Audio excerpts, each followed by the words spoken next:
तो यहाँ पे रेस का डिफिनेशन दिख रहा होगा कि पाइथन में रेस का यूज किया है। ये क्या करता है, use to explicitly trigger an exceptions और एरर। मतलब क्या कर सकते हो आप अपने हिसाब से एरर क्रिएट कर सकते हो लॉजिक के बेस पे, क्योंकि यहाँ पे जो है यूजर डिफाइन तो नहीं है, ये पहले से डिफाइन है। वो कस्टम एरर दे रहा है। कहीं कहीं लॉजिक एरर भी होगा। उस लॉजिक एरर को कैसे ठीक करेंगे, मतलब उसके जगह पे कैसा एरर रेस होगा। जैसे मैंने क्या बोला कि अगर वो 18 से कम का एज डालता है तो वहां पे एरर होना चाहिए, है ना। पहले हमारा क्या था कि वो एरर शो नहीं होता तो बता देता था कि एल्स में चले जाओ कि please enter the age above the 18। अब हम क्या करेंगे, उसकी जगह पे एरर क्या करेंगे, शो करेंगे कि अगर आपने 18 से कम डाला तो वहां पे एरर शो।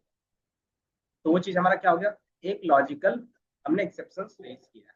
तो आप वो क्या कर सकते हो, क्रिएट कर सकते हो। तो वो कैसे करेंगे, तो वो होता है रेज कीवर्ड का यूज करके, कि आपको किस लॉजिक के बाद क्या रेज करना है आप लिख सकते हो। सिंपल होता है कि आप रेज कीवर्ड यूज करते हो, उसके बाद क्या एरर लिखना है वो मैसेज। और वो कहाँ पे होगा, तो किसी लॉजिक के पास होगा। कि जैसे यहाँ पे क्या है कि आप इसके बाद अगर ये कंडीशन ट्रू होती है, इसकी जगह पे हम क्या करेंगे, लेस देन इक्वल टू का 18 का कंडीशन लगा सकते हैं। अगर ये कंडीशन फुलफिल होती है तो क्या करोगे आप, एक एरर रेज करोगे, जो क्या हो सकता है कि कस्टम वाला भी हो सकता है, या तो यूजर डिफाइन भी होगा, या तो इनबिल्ट जो है। तो वो चीज यहाँ पे हम लोग कर रहे हैं। ये चीज हम लोग क्या करेंगे, वोट वाले पे भी कर सकते हैं। तो वो हम लोग यहाँ पे देखेंगे।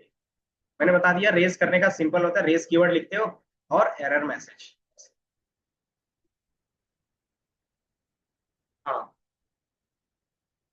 हाँ, उसके अकॉर्डिंग क्या होता है, एरर्स होता है। क्योंकि कुछ एरर क्या होता है ना कि यूनिवर्सल होते हैं, कि ये एरर आएंगे ही आएंगे, क्योंकि पाइथन में वो देखा गया है। इसीलिए क्या है कि वो चीज पहले से डिफाइन कर दी है। उसको बोलते हैं इनबिल्ट एक्सेप्शन हैंडलिंग। देन फिर होता है यूजर डिफाइंड एक्सेप्शन। हाँ, कि वो भी एरर आप शो करवा सकते हो, प्लस अपना खुद का मैसेज भी शो करवा सकते हो। जैसे अगर मैं एक बार रिकैप दे दूं कि जैसे यहाँ पे जीरो डिविजिबल एरर है, तो अगर आपको ये भी एरर प्रिंट करवाना है तो इसको एज ई कर सकते हो। और इसके साथ सॉरी भूल गया ना, कि मैंने इसको एक नेम दे दिया, और ये मेरा कस्टम क्या हो गया, मैसेज हो गया। इसके साथ मैं क्या करूंगा, अटैच कर दूंगा, जो क्या होगा, डिफाइन एरर होगा। तो जैसे आप इसको रन करोगे तो एक नंबर पूछेगा, उसको मैं क्या करूंगा, जीरो से डिवाइड कर दूंगा एक बार, ताकि क्या हो, आपको ये दिखेगा error can not divide zero. और यहीं तक हमने लिखा था अपना मैसेज, अगर देखोगे तो error can not divide by the zero. और उसके बाद क्या मैसेज आया, जो पहले से डिफाइन है। तो क्या डिफाइन था, डिविजिबल बाय जीरो। तो आप उसके भी मैसेज यूज कर सकते हो और अपना कस्टम मैसेज भी यूज कर सकते हो। कैसे यूज करना है, तो मैंने बता दिया कि अगर आपको उनका भी मैसेज यूज करना है तो जो प्री डिफाइन है वो आपको लिखना पड़ेगा। जैसे वहां पे क्या प्री डिफाइन है जीरो के लिए, तो जीरो डिविजिबल एरर। इसी तरीके से वैल्यू के लिए क्या डिफाइन है, तो वैल्यू एरर। इसी तरीके से एक्सेप्शंस, आप अपने हिसाब से कोई भी आएगा कि आपको नहीं पता चल रहा है कौन सा एरर आएगा, तो उसकी जगह पे सिर्फ एक्सेप्शंस लिख दोगे ना, तो वो मैसेज क्या करेगा, प्रिंट कर देगा कि क्या एरर एक्चुअली में आ रहा है जो सिस्टम के। अब इसी चीज में क्या था कि हम अपना खुद का एरर रेज करें, कि मैंने बताया इफ एक एज वैल्यू ले लेते हैं, एज इक्वल टू 19। और मैं क्या लिख दूंगा, if age is less than equal to 18। तो क्या करना है, आपको एक एक्सेप्शन रेज करना है। वो क्या होगा, कि मैंने बोल दिया you are not eligible. Else आप क्या प्रिंट कर सकते हो, अगर वो अच्छा खासा इनपुट देता है 18 से अबव देता है तो क्या प्रिंट होगा, यू आर एलिजिबल। इसको रन करते हो तो ये क्या लिख रहा है, यू आर एलिजिबल।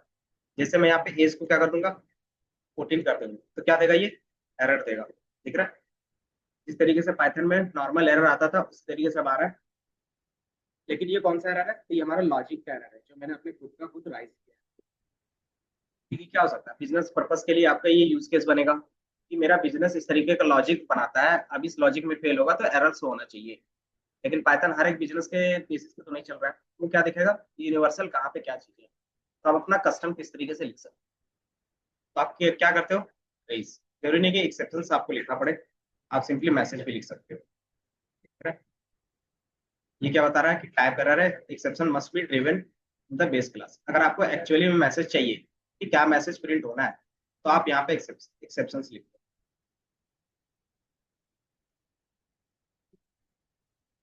तो आपको इस तरीके से दिखेगा exceptions. You are not eligible. कौन से लाइन पे है? तो इस लाइन पे। ये पता चल रहा है? तो सिर्फ क्या होगा, इसी लॉजिक के लिए ये क्या होगा, पॉज।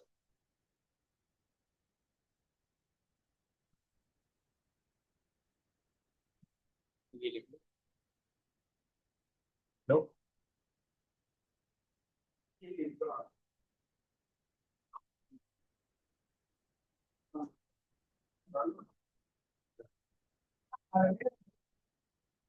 क्या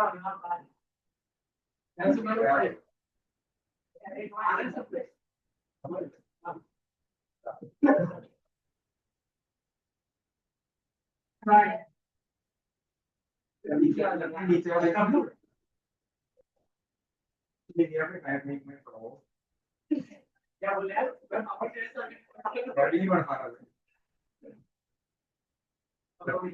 लगता है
बोल रहा है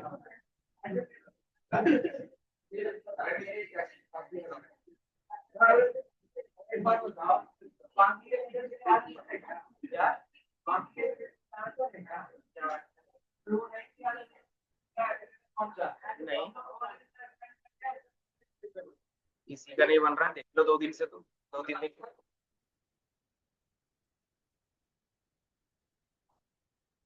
कल नहीं आया था क्या? कल तो आया था। उस समय ऑनलाइन ऑफलाइन दोनों था, इसलिए सबका बन रहा था। देखो आप, उससे एक दिन पहले मैंने मैसेज किया था, वो देखो आप।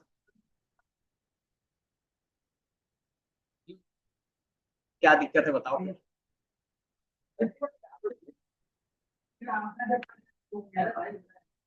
टाइफाइड था तो आपने रिपोर्ट मैम को शेयर किया था। इस तरीके से कोई भी कुछ भी बोल के निकल जा रहा है तो क्या सबका मैं इसी तरीके से करूँ? इसी इसी चक्कर में मैंने ऑफलाइन ऑनलाइन से ऑफलाइन किया है, वो पता है। आपका में आप यही होता है ना कि एक वैलिड रीजन है बाकी का इनवैलिड है, तो किसके बेस पे चलेगा फिर? तो इनवैलिड वाले ज्यादा क्या कर रहे हैं, फायदा उठा रहे हैं ना चीजों को। हाँ? अगर मैंने यहाँ पे प्रेजेंट कर दिया मान लो, अगर आपको घर में कुछ हो गया, अगर वो बोलेगा कोचिंग आया था लेकिन वहां पे कुछ हो रहा था, तो फिर उसका उसकी जिम्मेदारी कौन लेगा? जबकि मेरे पास कुछ प्रूफ नहीं है कि आप आए हो नहीं आए हो। सिंपल सी बात है। अगर आप कुछ करते हो, जैसे हमजा, आप एक दिन गायब थे। हाँ, आपके पेरेंट्स का कॉल आया था कि सर कब तक क्लास चलेगा, जबकि उस दिन आप क्लास नहीं आए थे, जबकि आपका अटेंडेंस भी बना था उस दिन। आप बताओ। अब ऐसे ऐसे करेंगे तो फिर किस बेसिस पे बनाएंगे अटेंडेंस? हाँ, सिंपल सी बात है। या तो सबको जेन्युइन बनाना पड़ेगा आपको, या तो फिर वही रहेगा कि जिस हिसाब से सबका चल रहा है उस हिसाब से चलना पड़ेगा। देखो अटेंडेंस बनाने में ना दिक्कत नहीं था मुझे, बट उसका फायदा उठाते हो ना, उस चीज से दिक्कत हो जाती है। अगर मैं उस दिन बनाता तो आज ऑफलाइन नहीं नजर आते आप। चलो इधर पढ़ाई में ध्यान दो, बाकी चीजें जो भी होगा मैम से बात कर लेना। ये चीज हो गया कि आप कस्टम एरर अपना खुद का कैसे लिख सकते हो। दूसरा कि मैंने बोला था कि आप अपना कस्टम्स एरर भी क्रिएट कर सकते हो। तो वो कस्टम एरर कैसे क्रिएट होता है? कस्टम, या फिर बोल सकते हैं यूजर डिफाइन कस्टम एक्सेप्शन।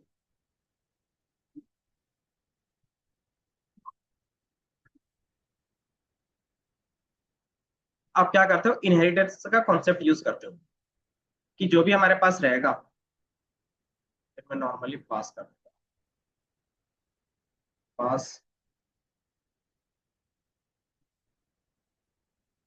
तो ये हमारा क्या होता है, एक कस्टम एक्सेप्शन डिफाइन करने का तरीका होता है कि आप क्या लिखते हो, अपने एरर का नाम लिखोगे। जैसे मैं क्या कर दूंगा, बिलो 18 एज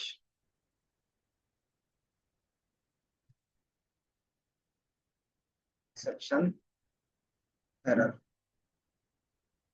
तो मैं अपने कुछ भी नाम रख सकते हैं, अपने हिसाब से जो भी नाम रखना है वो रख सकते हैं।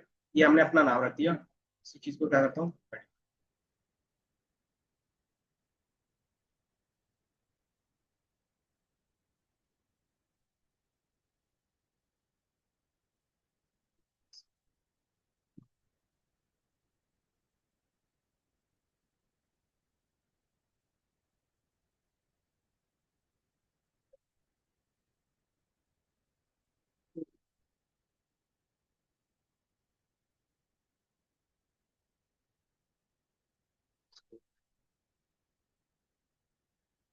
तो ये हमारा पुराना था कि हमने एक्सेप्शंस के बेस पे ये लिखा था। ये क्या था, एक्सेप्शंस नहीं दिख रहा है क्या? दिख रहा है? यही दिखा था, बोर्ड इतना नीचे है ना, एक कॉर्नर दिखता नहीं है। अब यहाँ पे जो मैंने एक्सेप्शंस लिखा था वो क्या है कि आपके पास पहले से डिफाइन नहीं है, यूजर डिफाइन नहीं है, ये पहले से क्या है कि आपके पास इनबिल्ट है, आप इसका यूज कर रहे हो।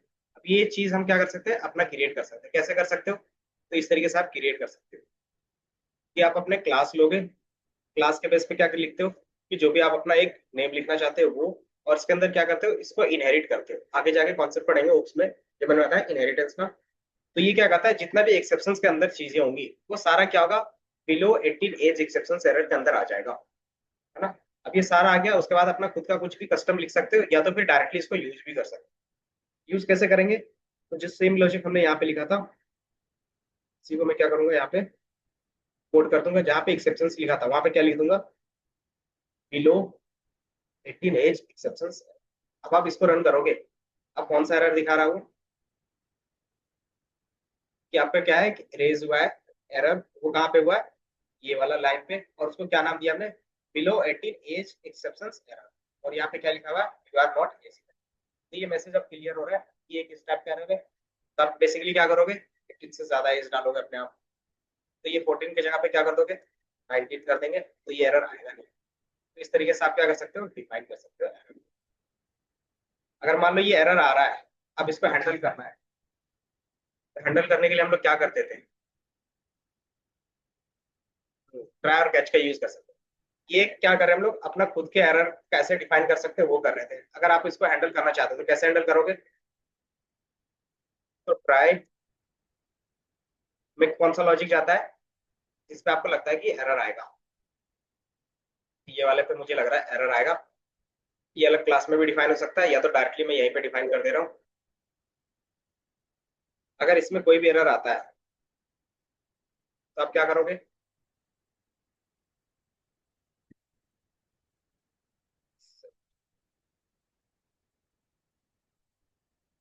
तो आप क्या करना चाहते हो, एरर मैसेज शो करवाना चाहते हो, कौन सा एरर, तो जो हमने डिफाइन किया था एज एरर, और यहाँ पे एरर, और यहाँ पे मैं क्या करता हूँ, ई को प्रिंट कर देता हूँ। आप जैसे ही रन करोगे तो एलिजिबल है, तो जैसे आप इसको रन करोगे ऊपर वाले का 14, ई क्या दिखाएगा, error, you are not eligible, दिख रहा है। तो ये चीज हम लोग दिखाते हैं। अब इसके बाद क्या होगा, कि एरर एक्सेप्शंस क्यों लिख रहे थे, आपको याद होगा, क्योंकि इसके बाद का जो भी कोड रहता है एक्सेप्शंस में, वो क्या होता है, स्मूथली रन होता है। रन ऑल लास्ट में लिख देते हैं ताकि आपको पता चल सके कि चाहे वो एरर आए या ना आए, आपको पता चल जाएगा कि आपका कोड पूरा रन होगा। अगर ये ट्रायर कैच नहीं रहता तो क्या रहता, वो यहीं पे स्टक हो जाता, याद होगा तो, है ना, ये इसी लाइन में स्टक हो जाता, आगे का कोई भी चीज प्रिंट नहीं होता। मतलब आपका क्या होता, उसी टाइम पूरा कोड ब्रेक हो जाता। इससे क्या होता है, सॉफ्टवेयर क्रैश हो जाता है, जो हम लोग नहीं चाहते। हम क्या कर रहे हैं, उसको हैंडल कर रहे हैं। इसके जगह पे क्या कर सकते हो आप, कुछ पेज, जैसे बाय डिफॉल्ट कोई भी पेज फाइंड नहीं होता है ब्राउजर पे, तो कौन सा पेज आपके पास आ जाता है, 404 लिखा हुआ आता है, 404 नॉट फाउंड पेज। तो वो क्या करता है, हैंडल कर देता है, क्रैश नहीं करवाता वेबसाइट। तो ये चीज हमारा क्या हो गया, कि यूजर डिफाइन इस तरीके से कर सकते हैं।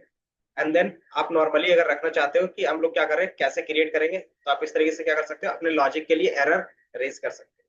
कुछ भी लॉजिक होगा उसके बेस पे आप अपना एक एरर क्या कर सकते हो, क्रिएट कर सकते हो। देन उस एरर को क्या कर सकते हो, आप यूज कर सकते हो कस्टम एक्सेप्शन हैंडलिंग के थ्रू। ठीक है, अब वो एरर आप इस तरीके से क्या कर सकते हो, हैंडल कर सकते हो ट्राई और कैच के बेस पे। ये समझ में आया,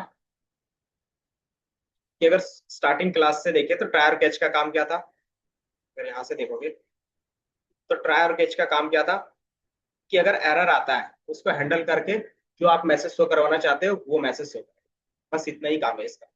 दूसरा, कि हमारे पास क्या होगा, इनबिल्ट एक्सेप्शंस होंगे, कि हमारे पास क्या होगा, इनबिल्ट एरर्स होंगे, जैसे syntax error, type error. Then हमारे पास क्या होता है, इंटीजर एरर, या फिर जो भी रहेगा जीरो डिविजिबल एरर, वो क्या है, इनबिल्ट आपके पास एरर्स है। तो उसको हैंडल करने के लिए आपके पास एक्सेप्शंस में रहता है, आप उसी को प्रिंट कर दोगे तो चल जाएगा। दूसरा क्या कर सकते हो आप, कि हम लोग खुद का डिफाइन कर सकते हैं। तो कैसे डिफाइन कर सकते हैं, तो आप अपने लॉजिक के बेस पे डिफाइन कर सकते हैं। तो मैंने एक लॉजिक डिफाइन किया, और ये लॉजिक जब जब भी ट्रू होगा तो ये एरर क्या होगा, रेज होगा, है ना। अब इसको भी हम लोग हैंडल करना चाहते हैं कस्टम एक्सेप्शंस के थ्रू। तो कस्टम एक्सेप्शंस के थ्रू कैसे करेंगे, तो कस्टम एक्सेप्शंस क्रिएट करने का सिंपल तरीका होता है, आप क्लास लिखते हो, देन आप अपने क्लास का नेम रख सकते हो कुछ भी, क्या हो गया, हम जा पहुंच गए दूसरी दुनिया। देन इसमें क्या लिखते हैं, एक्सेप्शंस। एक्सेप्शंस क्यों लिख रहे हैं, क्योंकि जो भी चीजें होंगी एक्सेप्शंस के अंदर वो सारा इनहेरिट होगा इसके अंदर। देन आप क्या करते हैं, इसको आप यूज कर सकते हैं अपने रेस के साथ। और जब भी आप इसको रन करोगे, और इसको मैंने क्या किया, ट्राई के साथ रखा है, ताकि अगर ये एरर आए तो क्या हो, स्मूथली वो हैंडल हो जाए। तो ये आपका पूरा एक्सेप्शन हैंडलिंग का क्या था, लॉजिक था। ये समझ में आया, इसका मैंने बेसिक डिफिनेशन यहाँ पे रख दिया है कि एक्सेप्शंस क्या होते हैं, एक्सेप्शन हैंडलिंग में रेस क्या होता है, देन ट्राई और कैच के बेस पे रेस का क्या होगा। डायरेक्टली आप गूगल में भी सर्च करोगे तो आ जाएगा, बट यहाँ पे भी अगर आप जब भी इसको रन करते हो तो यहाँ पे भी आपको मिल जाएगा। ठीक है, तो ये चीज आपने लिखा है तो ठीक है, या तो लिख लो, जल्दी से लिख लो।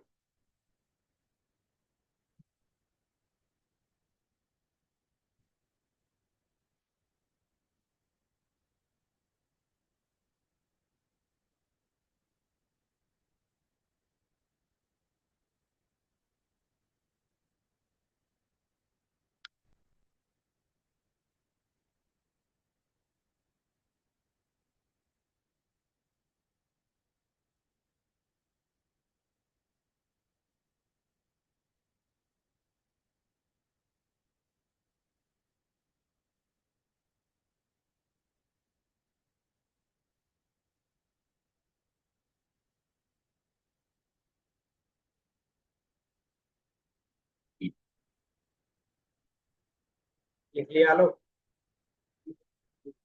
हम्म, कहाँ से लिखना है? यहीं से है ना, कि आज का जो क्लास स्टार्ट हुआ है वो यहाँ से स्टार्ट हुआ था, रेस कैसे डिफाइन करते हैं वो, देन ये कस्टम यूजर एक्सेप्शंस कैसे डिफाइन करते हैं वो, और क्या। तो अगर वहां पे रेस नहीं डिफाइन किया होगा तो यहाँ पे भी क्या है, रेस को हमने डिफाइन किया।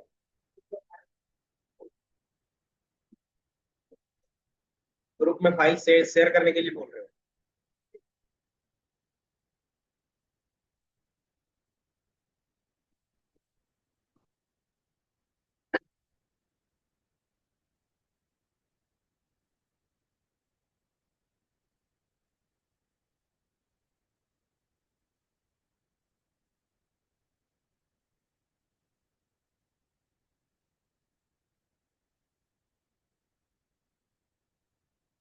ये चीज अगर आपको अपने माइंड में लॉन्ग टर्म के लिए रखना है तो एक दो बार आपको खुद से कोड करना पड़ेगा, कुछ क्वेश्चंस लेके। क्वेश्चन कैसे बना सकते हो, तो आजकल इतना इजी हो गया क्वेश्चन बनाना चैट जीपीटी से, जितना पहले नहीं।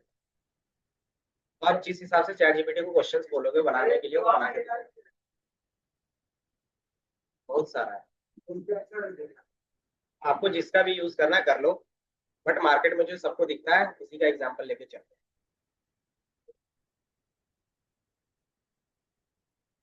क्योंकि यहाँ पे बैठ के सारा क्वेश्चंस प्रैक्टिस नहीं करवा सकते। ये हट क्यों जा रहा है? देखो आजकल बुक में क्या रहता है कि आपको सारा चीज डेफिनेशन फॉर्म में पढ़ना पड़ेगा, और ये है प्रैक्टिस फॉर्म।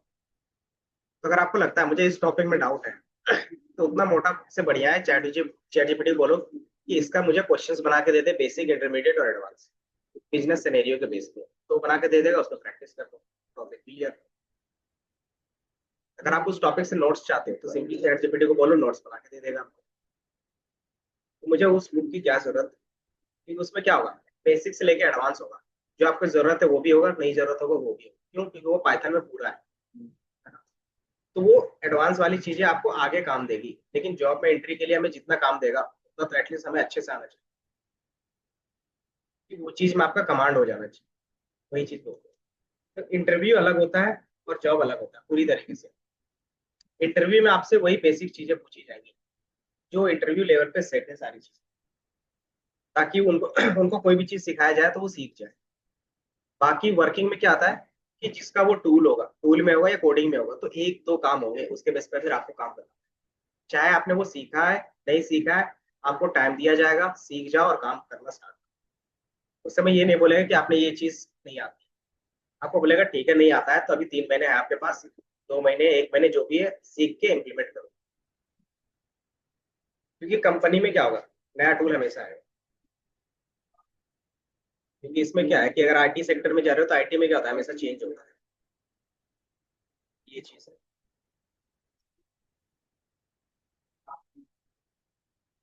ये तो 2022 में आया है, 22 से पहले कैसे हम लोग कोडिंग सीखते थे हमें ही बताया ना। हम्म, उस समय इतना जो इजीली अवेलेबल नहीं होता था, कुछ भी चीजें होती थी वीडियो बेस पे होता था, ब्लॉग के बेस पे होता था, या तो वीडियो पूरा देखो या तो ब्लॉग पूरा पढ़ो। 2018 ऐसे नहीं डेवलप था, बट क्या था, एआई नहीं था। एआई क्या है कि सिंपल जो पूछोगे वो आंसर करके दे देगा। अब उतना सर्च करने की जरूरत नहीं पड़ती।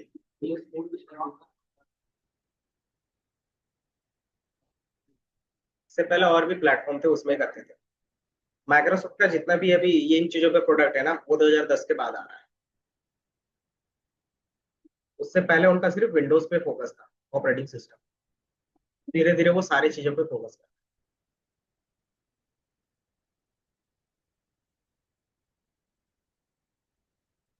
इसीलिए तो एक ही विंडोज सिस्टम आप सुनते हो, या तो मैक का सुनोगे या तो विंडोज सुनोगे मार्केट में। उसको स्टेब्लिश किया है उन्होंने अपने दिन में। उसके बाद अब जाके उन्होंने दूसरे दूसरे प्रोडक्ट पे लॉन्च किया। मतलब 2000 के बाद ही अपना दूसरा दूसरा प्रोजेक्ट उन्होंने लॉन्च किया। ये चीज आपको भी करना है कि एटलीस्ट एक चीज पे आपको कमांड करनी है, उसके बेस पे आपको मार्केट में एंटर लेना है। उसके बाद जैसे एंट्री होती है, आप अलग अलग चीजें पे क्या कर सकते हैं, एक्सप्लोर करके आगे बढ़ सकते हैं। क्योंकि चार चीज एक बार में सीखना चाहेंगे तो क्या होगा। बट हाँ, मार्केट अगर चार चीज मांग रही है तो क्या करेंगे। तो एक चीज पे आप अच्छे से कमांड रखोगे, बाकी चीजों पे क्या रहेगा, बिगिनर लेवल का सारा कुछ। एटलीस्ट बेसिक क्वेश्चन उसमें मैं कर सकता हूँ। क्योंकि आप क्या कर सकते हो, सब चीजों में प्रोफेशनल नहीं हो सकते, एक चीज पे हो जाते हैं। डेटा साइंटिस्ट में होता है रिसर्च और टीम मैनेजमेंट। आपको रिसर्च करना आना चाहिए, जो चीज नहीं है वो चीज फाइंड करनी होगी। हम्म। उसका रहता है कोडिंग पे बेसिक कुछ टूल्स होते हैं मार्केट का वो। बाकी इन डेप्थ आपका अच्छे से बताना चाहिए कि कोई भी मॉडल कैसे काम करता है किस लिए। वो तो डिपेंड करेगा ना, किस पर्पस के लिए यूज करना चाहते हैं। टूल्स तो मार्केट में बहुत सारे हैं, लेकिन किस पर्पस के लिए यूज करना चाहते हैं वो तो पता होना चाहिए ना। Data scientist Python. हाँ, एसक्यूएल क्योंकि डेटाबेस पे रहेगा ना, तो डेटाबेस अलग है। और आप कोडिंग के बेस पे सारा काम कर सकते हैं। एनालिस्ट में ज्यादातर देखोगे तो डेटाबेस आपका रहेगा, एक्सेल रहेगा। ये दो चीजें मस्ट हो। डेटाबेस। और अगर विजुअलाइजेशन के बेस पे जाए तो आपका पावर भी है। अगर बोले उसी को ऑटोमेशन के बेस पे चाहिए तो पाइथन। सब में इक्वल है। सीनियर लेवल पे सबके पैसे सेम है, क्योंकि सबका इंडिविजुअल काम है। अगर आप डेटा एनालाइज अच्छे से नहीं करके दोगे तो मशीन लर्निंग में वो बंदा काम नहीं कर सकता। अगर वो मशीन लर्निंग में काम नहीं करेगा तो उसका काम ऑटोमेशन पे नहीं जाएगा।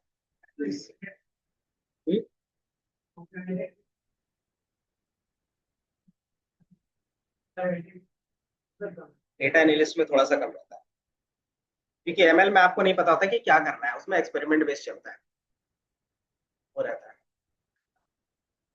तो जो ये सारे रोल है ना डेटा साइंस पे, वो इंटरेस्ट बेस्ड है। अगर आपको जिस पे इंटरेस्ट है उस पे जाओ। बाकी ग्रोथ सब में सेम है। ये हो गया। बाकी फिर फाइल हैंडलिंग का देखेंगे।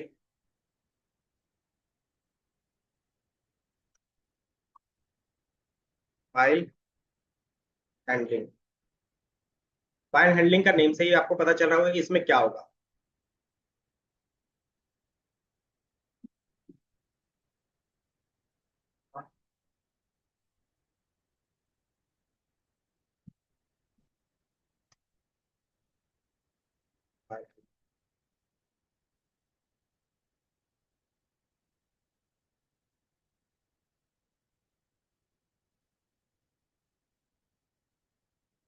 जा सकते हैं बट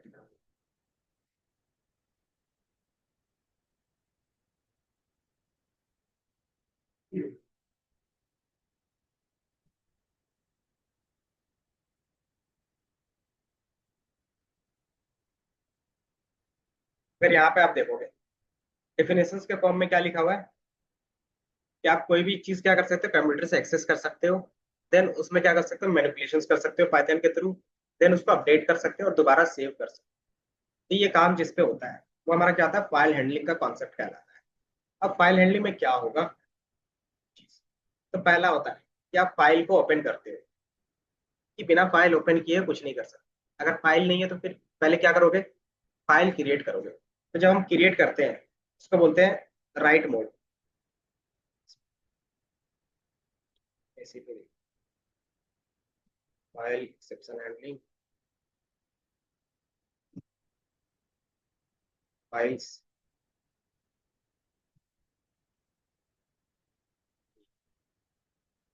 कोई वेबसाइट ही ओपन,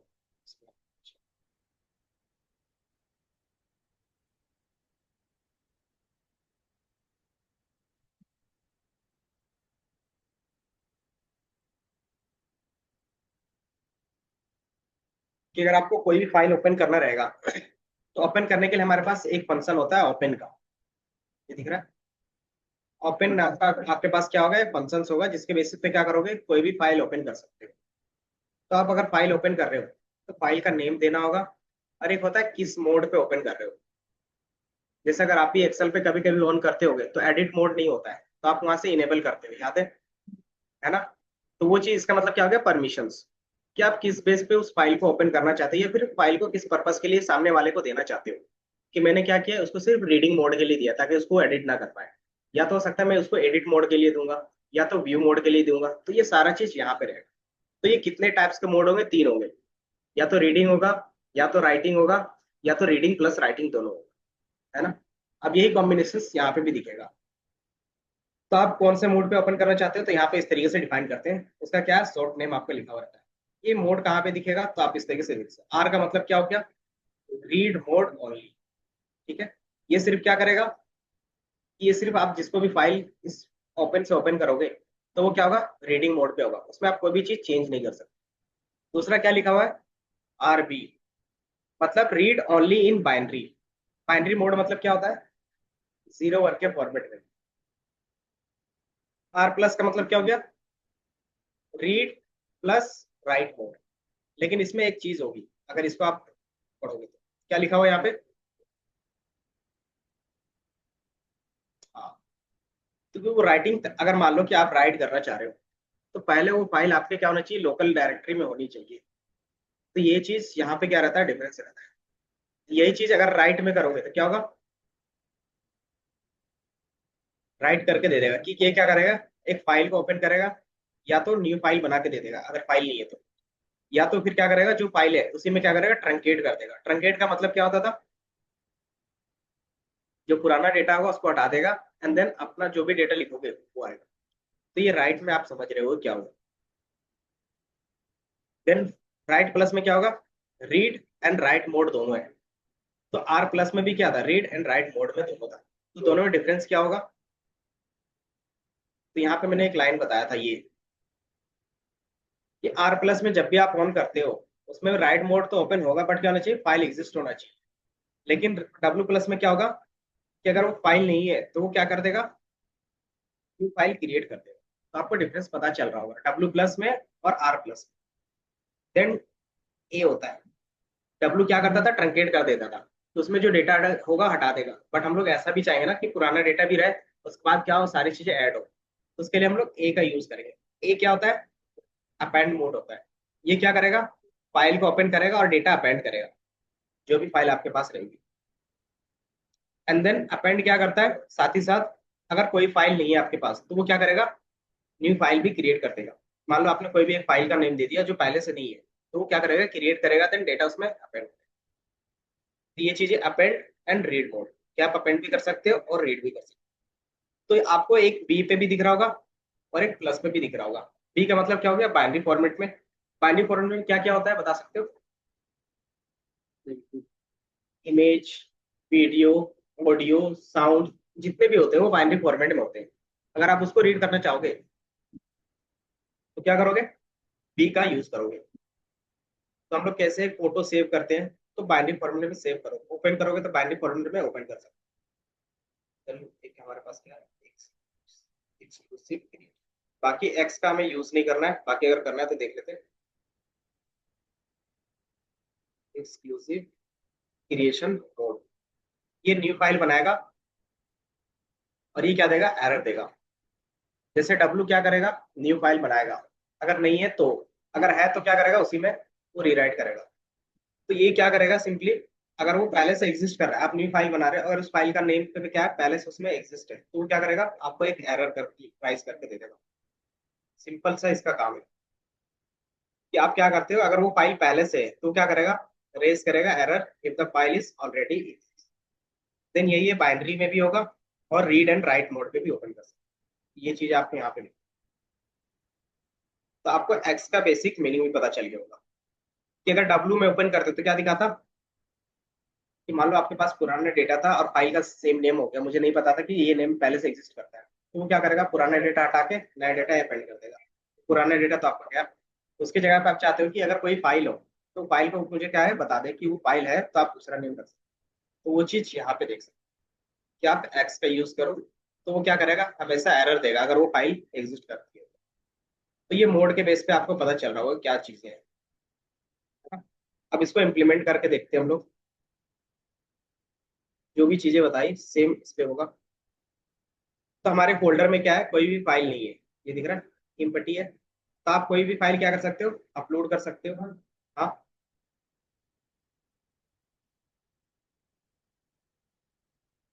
फाइल कैसे अपलोड करते हैं, यहाँ पे फाइल कैसे अपलोड करते हैं कॉलेब पे, अगर करना हो तो,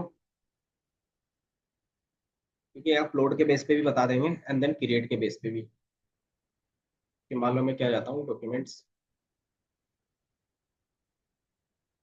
इसमें कोई फाइल डाउनलोड, मान लो ये summary dot T x T है, इसको मैं क्या करूँगा, सिर्फ ड्रैग एंड ड्रॉप करते हो तो ये अपलोड हो जाता है।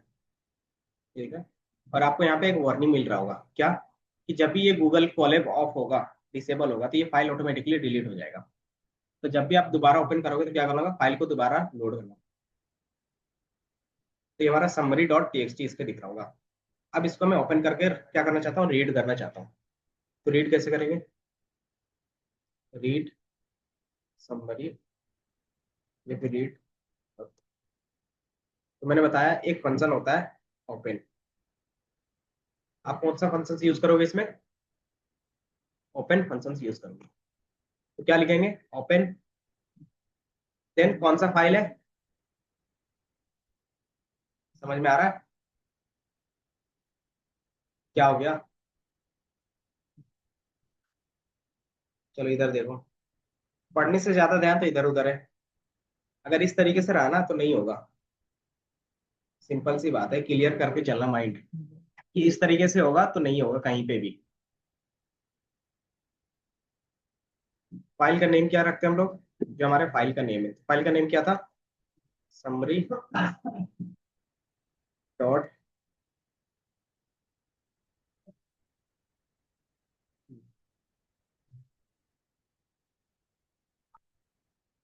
टीएक्सटी, देन कॉमा, उसके बाद क्या लगाते थे, मोड। मोड मैंने बताया कि कौन कौन सा मोड होगा। देन फिर रीड मोड पे ओपन करते हैं, ये मैंने रन कर दिया। तो ये कुछ इस तरीके से क्या कर रहा है, रिटर्न कर रहा है कि आपने जो ऐड क्या ओपन किया वो summary dot T x T है, रीड मोड पे है। और ये इनकोडिंग, इनकोडिंग क्या होता है आपको पता है, इनकोडिंग सिस्टम, कि कंप्यूटर कोई भी लैंग्वेज को कैसे समझता होगा। तो हर एक वर्ड्स का क्या है, इनकोडिंग किया गया है। तो ये UTF-8 है, वो क्या है, यूके बेस, यूएस बेस है। अगर आप हिंदी लिखते हो तो हिंदी का भी क्या होगा, कुछ आस्की वैल्यू होगा, इंग्लिश का भी, फ्रांस का भी। 15 मिनट के लिए। तो ये बेसिकली होता है कि कौन सा कैरेक्टर, जैसे स्पेनिश, तो स्पेनिश बेसिकली कैसे समझेगा कंप्यूटर, तो उसके लिए क्या होगा, कुछ आस्की वैल्यू डिफाइन होंगे, तभी वो समझ पाता है। तो अगर कभी कभी आपके पास कैरेक्टर नहीं होंगे तो क्या करोगे, तो ये आपको वहां पे डिफाइन करना पड़ेगा कि इनकोडिंग कौन सा यूज हो रहा है। अगर आप स्पेनिश डेटा यूज कर रहे हो तो क्या करोगे, यहाँ पे स्पेनिश, लैटिन यूज कर रहे हो तो लैटिन पे करोगे। जैसे यूटीएफ, मैं यहाँ पे लैटिन लिख देता हूँ, तो ये क्या करेगा, लैटिन से रिलेटेड जितना भी रहेगा वो मुझे ला के दे देगा,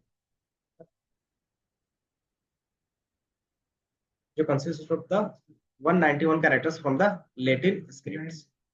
तो वो क्या करता है, इनकोड करके देता है, तभी उसको समझ में आता है कि ये लैंग्वेज इसके अंदर डिफाइंड है। तो ये समझ में आ रहा है इनकोडिंग। तो आप इसमें क्या कर सकते हो, अगर आपके पास पता है कि इनकोडिंग सिस्टम कौन सा यूज हो रहा है, तो आप क्या लिखते हो, इनकोडिंग इक्वल टू, और जो भी इनकोडिंग सिस्टम होगा वो लिख दोगे। तो डिफॉल्ट कौन सा रहता है, UTF-8 रहता है। UTF, अगर मैं 16 करता हूँ तो ये 16 पे भी रन होगा, क्योंकि UTF-8 16 32 भी होता है, तो आप उनके बेस पे भी क्या कर सकते हो, डिफाइन कर सकते हो।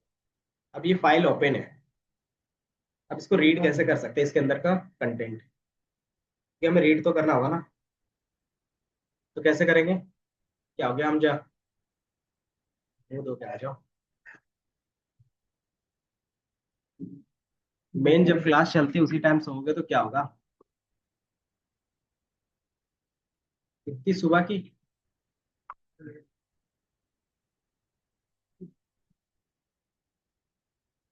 क्लास की टाइमिंग आप लोगों ने जब यहाँ पे एडमिशन लिया था तो कितने बजे का बताया गया था, 10 बजे का था।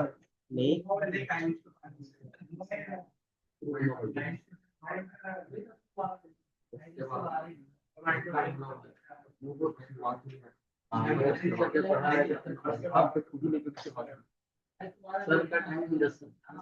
चलो ठीक है, बट ये है ना, चलो इधर देखो,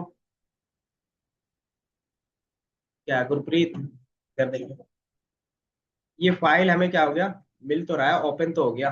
अब इसके अंदर जो कंटेंट है वो कैसे रीड करेंगे, तो इसके लिए हम क्या करते हैं, रीड का यूज करते हैं। लेकिन ये रीड किसके साथ यूज होगा, तो किसी का मेथड यूज करना रहेगा, तो कैसे यूज करते हैं, डॉट लगा के, या तो आप यहीं पे डॉट रीड कर दो, ये दिख रहा है रीड का आ रहा है, या तो आप क्या करोगे, इसको एक वेरिएबल पे स्टोर करके देन रीड कर सकते हैं, है ना। दोनों तरीका है। यहीं पे क्यों नहीं रीड कर रहे हैं, क्योंकि ये फिर क्या होगा, एक लेंथी दिखेगा आपको। तो मैंने क्या किया, इसको डेटा इक्वल टू इस पे स्टोर कर दिया ओपन करके। अब ये जैसे स्टोर हो गया, अब क्या करूंगा मैं, डेटा डॉट रीड, तो इसमें तीन दिखेंगे, एक रीड दिखेगा, रीड लाइन दिखेगा, और रीड लाइंस। तीनों में डिफरेंस क्या होगा, रीड क्या करेगा, एक ही बार में सारा कंटेंट ला के दे देगा। रीड लाइन क्या करेगा, कि एक लाइन रीड करके दे देगा, जहां पे भी क्या है, न्यू लाइन से पहले का जो भी कंटेंट होगा। और रीड लाइंस क्या करेगा, ये भी सारा डेटा ला के देगा बट एज अ लिस्ट। ये समझ में आया, बाकी मैं एक एक करके रन करता हूँ। ये मैंने रीड किया, और जब आप रन करते हैं, अच्छा UTF-16 डज नॉट स्ट्रीम, तो मैं 88 को ही रखने देता हूँ। तो बाय डिफॉल्ट अभी 8 का ही रखते हैं, हो सकता है हमारा सिस्टम के बेस पे ना हो। ये दिख रहा है, इसके अंदर जो भी डेटा होगा वो यहाँ पे दिख रहा है, दिख रहा है, तो आपको यहाँ पे डेटा, देन ये स्लेश एन के बेस पे क्यों दिख रहा है बता सकते हो,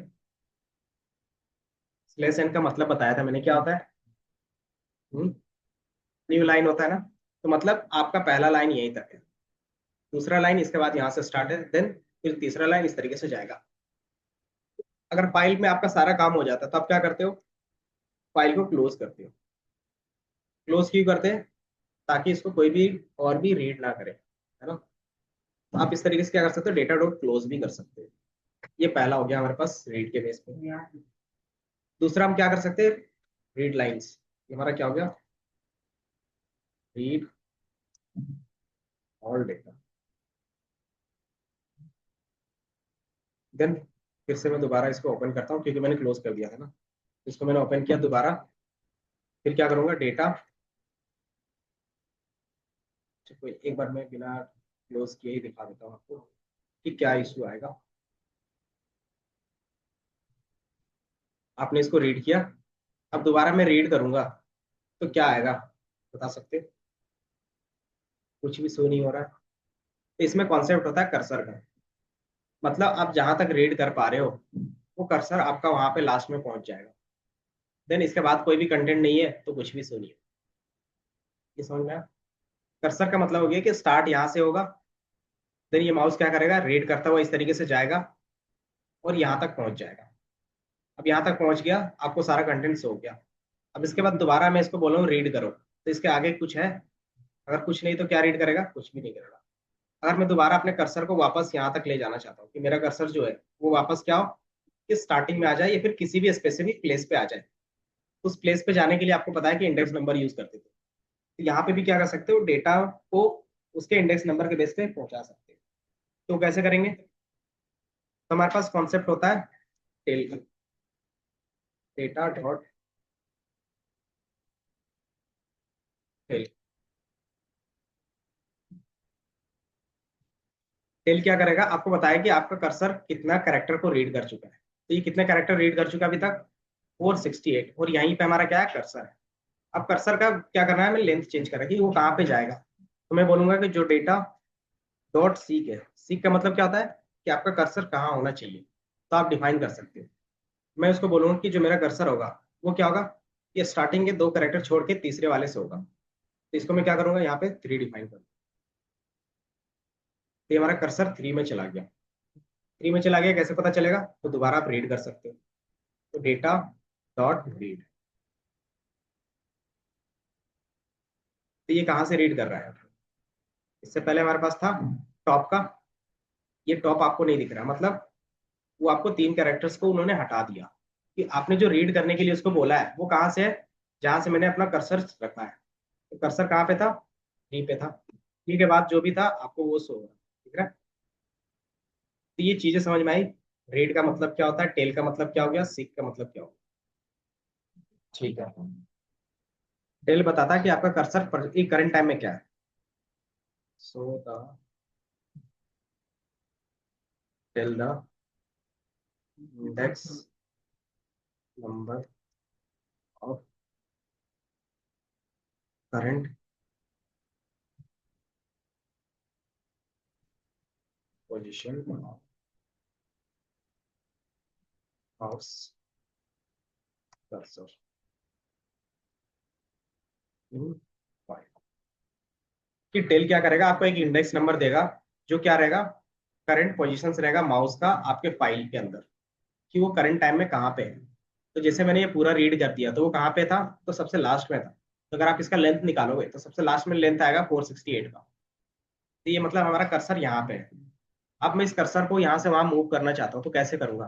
तो ये क्या है, कोड के बेस पे होगा, माउस के बेस पे तो होगा नहीं। तो हम इसकी जगह पे यूज करते हैं सीक का, use seek to define the custom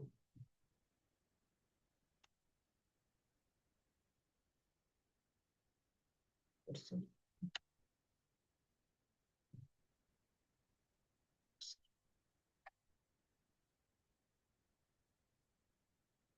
तो आप अपने हिसाब से क्या करते हो, कर्सर का डिफाइन कर, देन जैसे मैंने यहाँ पे सीक लिख दिया, तो ये 3 पे आ गया। दोबारा कर्सर कहाँ पे, अगर देखना चाहे तो क्या करोगे, डेटा डॉट टेल लगा सकते हो, डेटा डॉट टेल, और ये बताएगा कि आपका माउस कहाँ पे है। तो ये बता दिया आपका कर्सर कहाँ पे है, थर्ड वाले पोजिशनिंग में है। और उसके बाद जो डेटा रीड करोगे तो उसके बाद का रीड करके देगा। अगर यहाँ पे मैं 30 कर दूंगा तो क्या होगा, मेरा माउस 30 पे चला जाएगा, और 30 के बाद जो भी कैरेक्टर होगा उसको रीड करके दे देगा, ठीक है ना। तो ये चीज आपको समझ में आ रही होगी। तो ये रीड पे है, और रीड, ये रीड पे, रीड क्या कर रहा था, एक ही बार में सारा फाइल आपको रीड करके देता है। दूसरा मैंने बताया था रीड लाइंस। तो रीड लाइंस करेंगे तो क्या होगा, डेटा डॉट रीड लाइन, ये दिख रहा है। अब इसको आप रन करोगे तो ये अभी ब्लैंक दिख रहा है, क्यों दिख रहा है, बताओ गुरप्रीत। ये ब्लैंक दिख रहा है, क्यों दिख रहा है, परविंदर आप बताओ।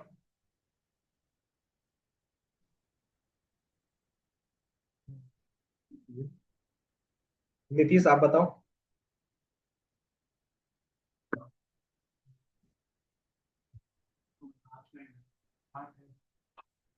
कैसे पता चल रहा है कि ये लास्ट लाइन में, क्योंकि मैंने यहाँ पे रीड लास्ट में रन किया और यहाँ तक कंटेंट क्या हुआ, रीड हो गया। तो अब जब दोबारा रीड करोगे तो इसके बाद का ही रीड होगा। तो अगर आपको रीड लाइन करना है तो क्या कर सकते हो आप, कर्सर वापस करना पड़ेगा आपको। तो डेटा डॉट सीक, और इसको मैं 0 पे लेके आ जाता हूँ, ये स्टार्टिंग से मुझे क्या करना है, रीड करना है। तो जैसे आप करोगे तो सिर्फ ये एक लाइन ही रीड करेगा, दिख रहा है, top Reddit news for the data science. ये क्या हमारे पास यहाँ के बाद स्लैश एन था, मतलब वो न्यू लाइन पे चला जाता है, तो ये होगा। तो आपको पता चल रहा है ये इसका काम क्या है, रीड वन लाइन, ये हो गया। हाँ, अगर दोबारा रीड लाइन करेंगे तो क्या दिखाएगा बता सकते हो? डेटा डॉट रीड लाइन करेंगे तो अब क्या आएगा? अब बताओ कौन सा लाइन रीड होगा? ये डेटा साइंस या फिर समरी नोट अवेलेबल या फिर क्या प्रिंट होगा? तो ये होगा डेटा साइंस, क्योंकि ये क्या है, सेकंड लाइन में यही है। क्योंकि फर्स्ट लाइन में क्या था? Top news for the Reddit data science. तो इसके बाद क्या था कि स्लैश एन आपको दिख रहा है, मतलब ये न्यू लाइन पे जाएगा, डेटा साइंस होगा, देन अगेन न्यू लाइन पे जाएगा, देन समरी रिपोर्ट। जैसे आप दोबारा इसको रन करोगे तो सिर्फ डेटा साइंस वाला को प्रिंट होगा। उसके न्यू पे क्या है? स्लैश न्यू लाइन है। दोबारा आप रीड करोगे तब आएगा वो डेटा साइंस। ये दिख रहा है? तो वो जितना हमारे पास न्यू लाइन होगा उसके बेस पे क्या होगा, वो रीड करेगा। तो ये एक एक लाइन आप रीड करते हो। देन थर्ड हमारे पास क्या था? Data dot read lines. ये क्या करेगा? मैंने बताया था कि ये पूरा रीड करेगा और उसको एज अ लिस्ट आपको रिटर्न करेगा। ये दिख रहा? और एक जो एक लाइन होगा उसको क्या करेगा? एक वैल्यू मान के चलेगा और उसको स्टोर करेगा। दिख रहा? तो आप भी रीड करके क्या कर सकते हो, लिस्ट में पेंट कर सकते हो, या तो फिर रीड लाइंस रन करोगे तो सेम काम। तो ये तीनों में आपको डिफरेंस पता चल रहा है। तीनों का अपना यूज केस है। अगर आपको एक ही बार में पूरा डेटा रीड करना है तो रीड कर सकते हो, लेकिन उसका डिसएडवांटेज क्या होगा कि मान लो हमारा जो फाइल है वो 10 GB का है, तो एक ही बार रीड करेगा तो क्या होगा? मेमोरी फुल, काम नहीं हो पाएगा। रीड लाइन का अपना फायदा है कि आप वन बाय वन रीड कर रहे हो, जो काम करना है कर लिया, फिर उस डेटा को क्या कर रहे हो, वहां से हटा दे रहे हो। तो इससे आपका क्या होता है, मेमोरी इफिशियंट होता है थोड़ा सा। देन रीड लाइंस क्या करता है कि आप क्या करना चाहते हो, एक ही बार में डेटा लिस्ट में स्टोर करवाना चाहते हो तो यूज कर सकते हो। तो ये तीनों का अपना यूज केस हो गया। क्लास के बीच में किसने कहा आपसे कॉल लगाने के लिए? नहीं, बिना फोन छुए कैसे कॉल लगता है मुझे बताओ? अगर ऐसा रहा तो मैं कंप्लेन लेके जाऊंगा तुम्हारा, समझे? कंप्लेन में बस एक ही चीज लिखेंगे कि नॉट सीरियस, उसके बाद फिर कोई दिक्कत नहीं है मुझे, और वो लिखना पड़ेगा। जिसको नहीं पढ़ना है वो एक बार बता दो, लिख दूंगा, काम बन जाएगा, तुम्हारा भी और मेरा भी। ओके, ठीक है। नहीं, वेस्ट करके।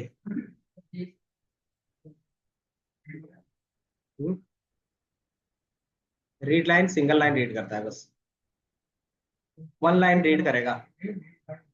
रीड लाइन बस लिस्ट में क्रिएट करके आपको दे देगा सारा डेटा होल। इसमें हमारे पास जो है ना, डबल एन है। सिंगल रहता तो वो एक ही साथ रहता, लेकिन क्या है, इसके साथ ये इमोजी टाइप का भी है ना, और ये एन भी है, तो इस तरीके से वो काउंट करता है।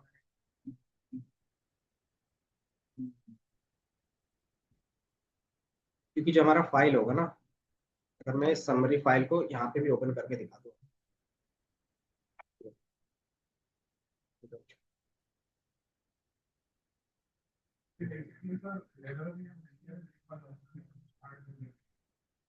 तो रिपोर्ट ये दिख रहा है कि यहाँ से ये न्यू लाइन पे जाएगा। देन अगेन एक लाइन में क्या है, सिंपली ब्लैंक लाइन है, तो इसीलिए इसको सिर्फ न्यू लाइन बोल रहा है। देन ये लाइन है, तो लाइन बाय लाइन रीड करता है ना। तो पहला लाइन ये हो गया, ये हर एक लाइन पे होगा। जैसे यहाँ पे एक आपका एन दिखेगा, मतलब ये यहाँ से एन तक जाएगा, तो ये भी एक क्या है, लाइन है। तो यहाँ पे हमारे पास इस लाइन पे कोई भी डेटा नहीं है, बट ये क्या है कि नीचे न्यू लाइन ही तो है ये, तो ये क्या जाएगा, फिर नीचे जाएगा। ये तो हमारे पास तो दो ही काउंट कर रहा है ना, अगर आप देखोगे कि ये न्यू लाइन, तो अगर आपने रीड लाइन किया तो ये बता रहा है कि यहाँ से आपका न्यू लाइन स्टार्ट है। दूसरा क्या है कि दूसरा रन करोगे तो ब्लैंक बताएगा, और ब्लैंक के बाद एन दिखाएगा।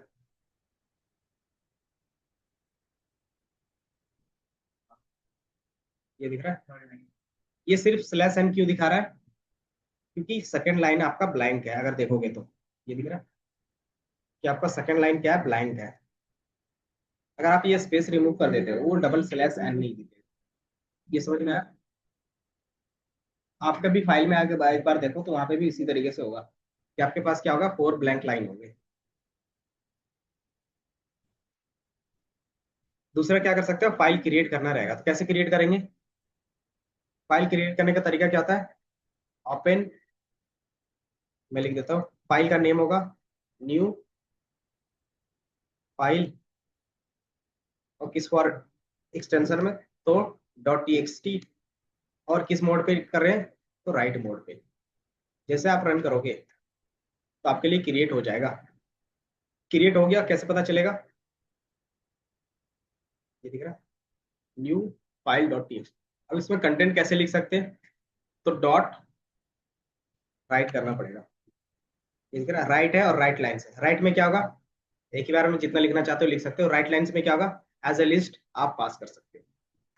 तो राइट लाइन्स मैं लिख देता हूँ, न्यू फाइल राइट। और इसके बाद इसको मुझे क्या करना होता है, क्लोज करना पड़ता है। क्यों क्लोज करते हैं? अगर मैं इसको रिफ्रेश करूंगा और इसको ओपन करूंगा तो यहाँ पे कुछ भी डेटा नहीं दिखेगा। अगर आपको ये क्या चाहिए, परमानेंट चेंजेस चाहिए, तो आपको क्लोज करना पड़ेगा, मतलब सेव करना पड़ेगा। तो सेव करने के लिए आप क्या करते हो, इसको मैंने रन किया, न्यू फाइल, ये आपके पास डेटा आ गया। हम्म, कि इसमें कितने कैरेक्टर ऐड हुए हैं और हमारा कर्सर कहाँ पे है, तो सबसे लास्ट में 13 पे। तो वो कर्सर भी आपको बताता है कि आपका कर्सर कहाँ पे है। एंड देन फाइल को आप क्या कर सकते हो, डॉट क्लोज के साथ क्लोज कर सकते हो। तो मैंने यहाँ पे सारा चीज एक लाइन पे लिख दिया। क्या लिख रहा है, इंट ऑब्जेक्ट, एक ही बार में नहीं जाएगा। इसको आप क्या कर सकते हो, इस तरीके से दिखा सकते हो। देन दूसरा क्या कर सकते हो आप, इसको आप कोई भी नेम से, वेरिएबल से स्टोर करोगे। एफ इक्वल टू, ये हमारा ऐप हो गया, और ऐप डॉट क्लोज कर सकते हो।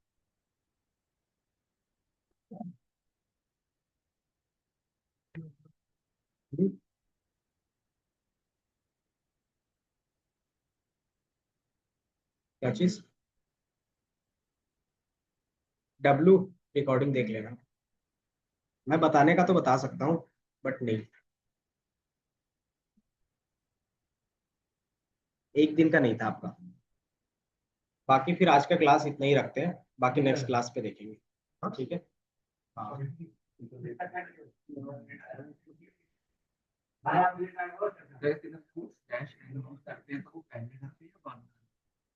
वो तो न्यू लाइन के लिए कभी भी यूज कर सकते हैं।